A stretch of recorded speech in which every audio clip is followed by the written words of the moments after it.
We have now come to our 11th visit, where I shall present Creative Vision, the success. To komi sikoyo na 11e visite na biso esika na ko présenter bino vision créative. Principe ya kolonga oyo ezali responsable ya kosala ba plan, ba but pe ba objectif na biso nyonso. Elobamaki que imagination ezali atelier oyo na kati na yango tofasonaka ba objectif na bongo na biso pe ba idée ya âme na biso. Nayebi meilleure définition te ya imagination que oyo. Ezali na deux formes ya imagination. Ya liboso ezali imagination synthétique.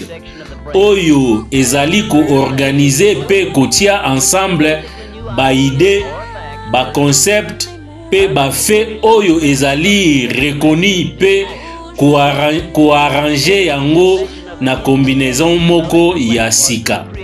Très rarement batu nyonso ba créaka une idée to eloko mosusu oyo ezali absolument ya sika.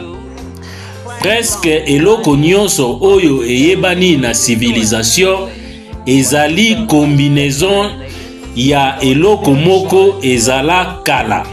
Secondly, there is creative imagination which operates through the sixth sense and has its base in the ya mibale ezali na imagination créative oyo esalaka na 6e sens na biso pe ezali na base na yango na section ya subconscient ya cerveau na biso pe eservaka lokola un médium exclusif oyo na nzela na yango ba idée ya sika to ba fait ezalaka basiquement révélé.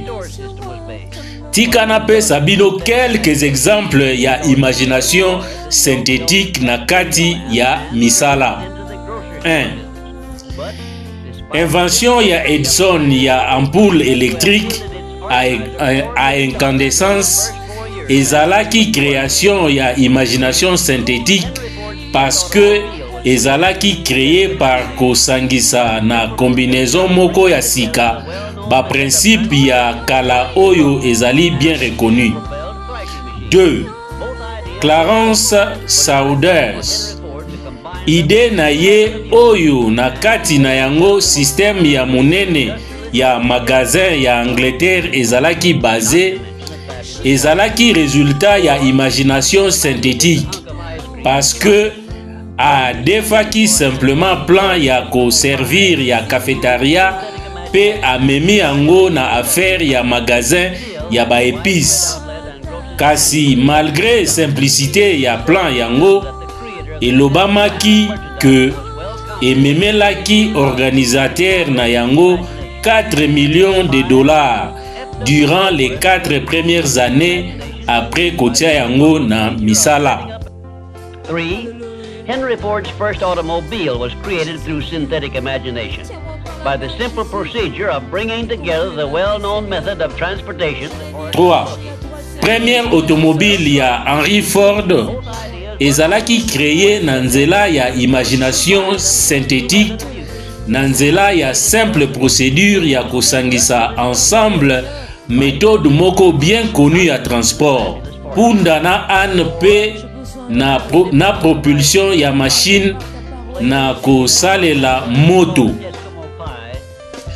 Ba idée nyonso mibale ezalaki ya kala kasi etikalaki Henry Ford a combiner yango na méthode moko ya sika ya kosalela pe a mikomisaki ye moko industrialiste moko ya bokeseni koleka ya tango na ye par accomplissement na ye.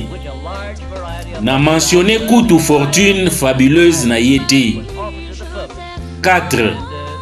Moto oyo atiaki morceau ya crème glacée na chocolat atiaki nzete na kati na yango pona kosimba pe abengi yango tartre Eskimo, asalelaki imagination synthétique pe abandaki industrie ya sika oyo ezali ko continuer kopanzana libanda na ba magasin pe ememela ye somme moko ya munene. Ezali sécurisant ya ko assumer que mokeli ya simple plan ya koteka azalaki bien récompensé pona esaleli na ye ya imagination synthétique. 5. F.W. Woolworth made use of synthetic imagination by the simple procedure of setting up a retail store in which a large variety 5. F.W. Woolworth a salelaki imagination synthétique par la simple procédure ya koétablir magasin ya détail oyo na kati na yango bazalaki koteka biloko ebele na public en détail na 5 to 10 cents par eloko. Pe avivaki na komona innovation ya koteka na ye kobanda une série ya ba magasin ya détail ya lolenge moko oyo ekolisaki na chaque mbula ba million ya ba dollars ebele na ba vente. Pe ekomisaki Woolworth riche. Sikoyo nakopesa bino ba quelques exemples ya imagination créative. 1. Invention ya phonographe ya Edison ezalaki résultat ya imagination créative parce que parti moko te ya invention na ye eyebanaki to ezalaki déjà utilisé avant. 2. Invention ya Senor Marconi ya communication sans fil ezalaki pe résultat ya imagination créative parce que ezalaki basé na ba idée ya sika oyo ezalaki jamais utilisé liboso.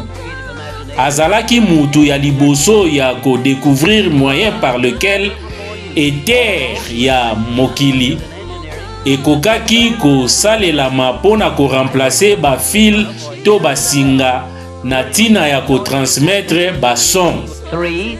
Madame Curie's discovery of radium was also the outgrowth of creative imagination because no one before her had ever revealed either the actual existence of 3. Découverte ya radium na ya découverte ya radium ya Madame Curie ezalaki pe résultat ya imagination créative parce que mutu moko jamais atikalaki ko révéler yango avant ni existence ya radium ya lelo ni méthode par lequel bakokaki ko zuela pe ko raffiner yango. 4. Perfection ya Wilbur na Orville Wright ya avion moderne ezalaki en partie résultat ya imagination créative na en partie ya imagination synthétique parce que batu misusu avant tangu na bango ba découvraki quelques ndambu ya ba idée oyo basalelaki malamu kasi bazalaki batu ya liboso ya ko coordonner ba idée wana nde esimbaki. 5. Robert G. Le Tourneau a salelaki malamu imagination créative na komontaka ba machine ya minene ya kolongola ba salité oyo et implikaki ba idée nanu basalela jamais avant malgré que azalaki pratiquement na compétence ya ki ingénieur te pe azalaki ya kotanga ya muke na lolenge nyonso. Na travaillaki pona monsieur Le Tourneau mbula moko na ndambu oyo durant yango na monaki ye en action mbala ebele tangu azalaki ko dessiner entièrement na faculté na ye ya imagination créative pe kozwa ba idée na ye kouta na ba source oyo ezali libanda ya propre éducation na ye to ba connaissance na ye immédiate. Now let me give you a few suggestions as to how you may be able to make profitable use of your imagination, keeping in mind that the faculty of your imagination, like every other faculty of your mind. Sikoyo tika na pesa bino quelques suggestions ya muke na ndenge nini bokoki kozala capable ya kokomisa profitable to kosalela imagination na bino.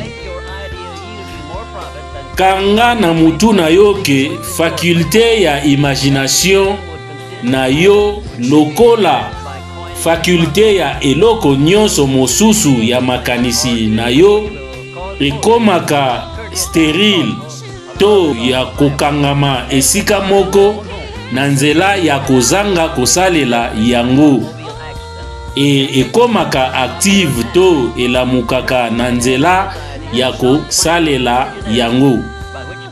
1.